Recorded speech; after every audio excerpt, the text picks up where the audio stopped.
Hello everyone. Welcome to the Let Us Lead Masterclass. I'm your host, Vishwadeep Banerjee. As a reminder to all of you, Let Us Lead believes in people centricity and servant leadership.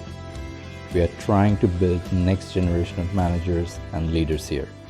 So if you're not aligned with our mission, then please skip this and move on to other things in life. And those who are aligned with our purpose, you can find me on Facebook and Instagram as well. Let Us Lead recently ventured in the podcasting world as well.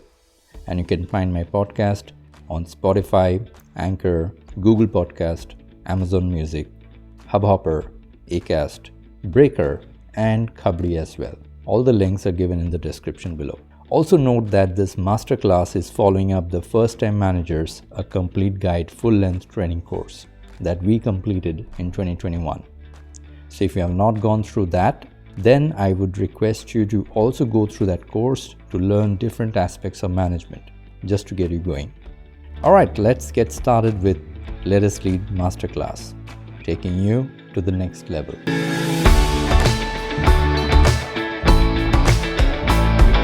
So today we are starting with our 5th episode of this series, and we're going to discuss about how to take care of star performers.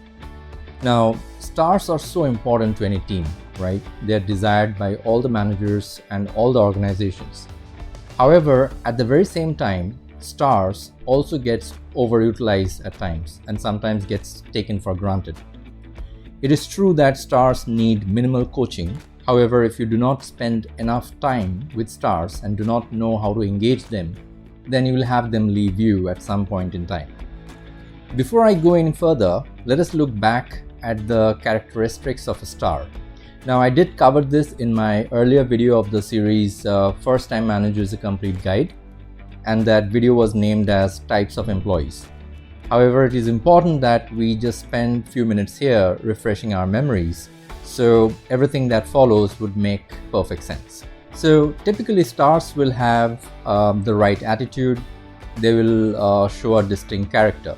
They are highly skilled, typically your go-to guy, mission and growth driven, and they will have very high expectations in terms of work, money, or growth. Generally desires excellence in everything they do, though, so whatever they do, they will kind of desire excellence, and they will try to do well in whatever they do, and normally would or consistently will try to go the extra mile to complete their mission. Potentially stars are long-term employees, but there's a big but in that they have to be managed and led well, otherwise they will leave the organization. And the last point was that the stars need appropriate challenges and directions from your end.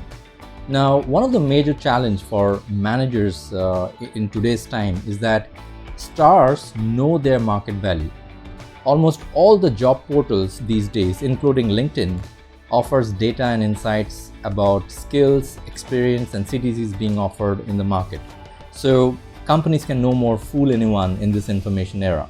All the data is available for the stars to know that for their skill set, for their experience, what is their market value currently, right? So that's a challenge for managers. And on top of this, the COVID-19 impact cannot be ignored as well. Now, according to a Gallup survey, 50% employees said that they have received some pay cuts during the COVID time from their employers. And also according to a PwC Pulse survey, 65% were looking for a new job, and that's only in US. Now, this great resignation that we are all aware of right now, so basically that's no hype. It's very real. So unless you take care of your people, and definitely the stars, you will be in for a lot of trouble. So what can you do then to make sure that your stars stays with you and adds value to your team and adds value to your organization for a long time? How can you lead them? Let us now get into that. So first of all, align the stars with your organization's vision, or give them a purpose, a higher purpose. I would recommend you to go through my video on how to align someone to your organization's vision to know this in detail. I will put the link down below in the description for you. It is very important for your stars to stay invested in higher goals rather than only money. The very next thing you should do is to create a personal connect with them. And this is irrespective of whether they remain in your organization or not. Remember that the world is round and small. I have always strongly believed that a person going out of your organization and then coming back after a short period of time, that basically means a good thing. It's not a bad thing. Not only he or she gathered a different experience of the outside world, but if they came back to you, then it basically means that they now understood your value or your organization's value, and it's possibly eyeing for a long-term association with you or your organization. You should also try to become a role model for them. They should feel that you are a worthy leader. Now, stars will never like to be led by a weak leader, mind it, because they themselves set very high standards for themselves. So they respect anyone who sets high standard for themselves. So work on yourself, work on your skills. Take care of their needs, whether it's monetary or work-life balance or their aspirations, to the best of your ability. Give them high responsibilities. They should feel that their capabilities are being seen by you and you are giving them important tasks since you have trust on their capabilities. Give them feedbacks on their area of improvement. Now, this is one very common mistake managers make. They motivate their stars during the feedback session, but they do not show them their area of improvements.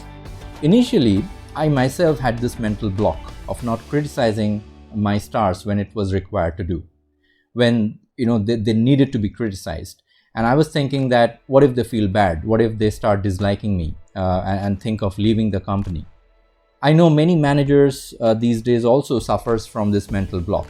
So you got to kill this particular thinking. You got to kill this mental block. Yes, when you criticize them, they might feel bad at times, right? But if you communicate to them with respect, they will accept the feedback if genuine. They must feel challenged at times, and that's where the area of improvement comes in. Finally, recognize their effort publicly and privately as well. Get their pride hormone serotonin flowing in their brain. A proud employee is normally a very stable employee, so give them their dues. Do not hold back at all. Now, I would also like to add here that out of these 7 points, the ones which are marked in stars are very, very critical, and you cannot afford to miss them if you are very serious about leading your stars well. So that's it for today. Hope you have liked this short but interesting episode. And if you have liked it, please share with more and more people, since I cannot lead this movement alone. I need your help, your support to bring back people centricity in organization. I'll see you soon in the next episode. Till that time, take care of yourself, your people, your stars, and your family. Goodbye.